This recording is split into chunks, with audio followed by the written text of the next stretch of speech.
Hello friends, perfect tuner YouTube channel पर आपका स्वागत है। लास्ट लेक्चर में हमने आर्टिकल 1 से लेकर आर्टिकल 4 तक जो इंडियन कॉन्स्टिट्यूशन का पार्ट 1 है कंप्लीट किया था। इस लेक्चर में हम देखेंगे पार्ट 2 ऑफ इंडियन कॉन्स्टिट्यूशन हमसे क्या कहता है। पार्ट 2 में सिटीजनशिप का मेंशन किया गया है, यानी नागरिक किसे कहेंगे इसका मेंशन किया गया है, जिसके आर्टिकल 5 से लेकर 11 तक इंडियन कॉन्स्टिट्यूशन में हमें मिलते हैं, जिससे सीएए एनआरसी जो अभी हाल ही में विवाद चल रहे थे वो चीजें इन आर्टिकल से रिलेटेड है। सिटीजनशिप का मेंशन सबसे पहले अरस्तु नामक व्यक्ति ने किया था। उसने कहा था कि सिटीजनशिप का मीनिंग क्या होगा, सिटीजनशिप क्या होगा। सिटीजनशिप का हिंदी मतलब अगर हम लेते हैं तो सिटीजनशिप का अर्थ है किसी भी देश का नागरिक जो होता है उसे कहेंगे सिटीजन, और पर्सन शब्द का अर्थ होगा कि व्यक्ति किसे कहेंगे।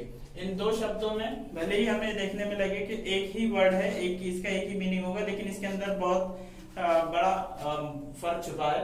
पर्सन हम इसे किसी भी व्यक्ति को कहेंगे कि कोई भी हो, पुरुष हो या स्त्री हो, कोई भी हो उसे हम पर्सन कहेंगे। लेकिन सिटीजन हम उस व्यक्ति को ही कहेंगे जो किसी एक देश से रिलेट रखता हो, एक देश का नागरिकत्व उसके पास हो, सिटीजनशिप उसके पास हो, उस देश में रहने के लिए उसके लिए कुछ स्पेशल राइट्स हो, वहाँ के इलेक्शंस को लेकर मतदान करने के लिए या फिर इलेक्शन में खड़े रहने के लिए उसके पास जो स्पेशल राइट्स होते हैं उसे कहेंगे सिटीजन। अब सिटीजन आर्टिकल 5 के अंदर सिटीजन को लेकर कहा गया है कि संविधान के प्रारंभ से या फिर शुरू से ही जो भारतीय होगा वो, तो कौन होगा संविधान के प्रारंभ से। लास्ट लेक्चर में हमने दो डेट्स का बहुत ही महत्वपूर्ण मेंशन किया है, 26 जनवरी 1950 और 26 नवंबर 1949, 26 नवंबर ऑफ 1949। इस डेट को हमने हमारा संविधान स्वीकार किया था और इस डेट से हमारा संविधान स्टार्ट किया गया था 26 जनवरी ऑफ 1950 से। तो 26 जनवरी ऑफ 1950 को संविधान शुरू किया गया था। तो आर्टिकल 5 में लिखा है संविधान के प्रारंभ से, यानी 26 नवंबर 1950 से किन किन लोगों को इंडियन सिटीजनशिप मिलेगी। तो उसके अंदर 3 बातों का जिक्र किया गया है जो भारत में पैदा हुए हैं। अब अगर भारत में हम अगर यहाँ पर आज इंडिया में रह रहे हैं तो आज तो हम भारत में पैदा नहीं हुए, तो ये चीज तो हमारे ऊपर एप्लीकेबल नहीं हो सकती।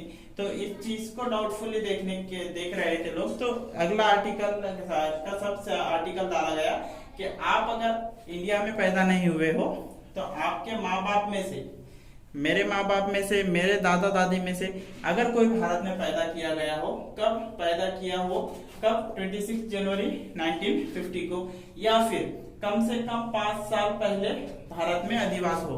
कब से?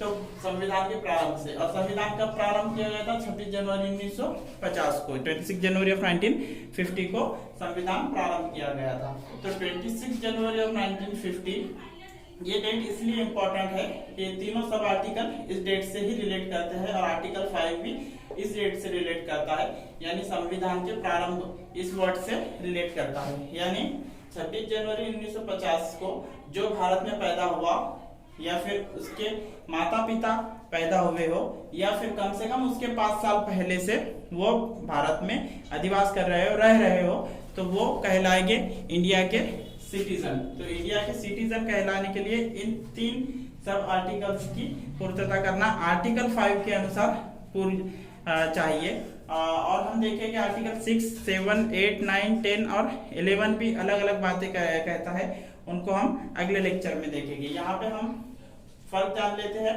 सिटीजन और पर्सन का। सिटीजन तो मैंने बता दिया कि सिटीजन किसी भी देश से, अगर किसी भी राष्ट्र से रिलेट करता हो तो वो क्या होगा, सिटीजन। और व्यक्ति कहीं भी अगर रह रहा हो पृथ्वी के ऊपर तो व्यक्ति कहेंगे उसे कुछ अधिकार होते हैं जो कि सिटीजन को नहीं मिलते हैं, लेकिन व्यक्ति कहेंगे उसे अगर वर्ल्ड में किसी भी कंट्री में अगर हो जाए तो उसे वो अधिकार मिलने ही चाहिए। हम हमारे कॉन्स्टिट्यूशन में देखते हैं आर्टिकल 21 है, आर्टिकल 14 है। तो ये कुछ ऐसे अधिकार है जो कि दूसरे देश के नागरिकों को भी हमारे देश में एक पर्सन के तौर पर दिए जाते हैं। आर्टिकल 14 हमसे कहता है राइट टू इक्वलिटी, समानता का अधिकार। तो समानता का अधिकार एक व्यक्ति के नाते हमें, किसी भी राष्ट्र का व्यक्ति अगर भारत में टूरिज्म के लिए या फिर अन्य किसी काम से आता हो तो उसे आर्टिकल 14 के तहत राइट टू इक्वलिटी देनी ही होगी। आर्टिकल 21 कहता है राइट टू लाइफ, यानी जिंदा रहने का अधिकार। तो आर्टिकल 21 भी रिलेट करता है किसी भी पर्सन से, चाहे वो इंडिया का नागरिक हो या ना हो। अगले लेक्चर में हम देखेंगे आर्टिकल 6 और 7, 8, 9, 10 और 11 हमसे क्या कहते हैं, उसे एग्जाम्पल के जरिए हम समझने की कोशिश करेंगे। Thank you.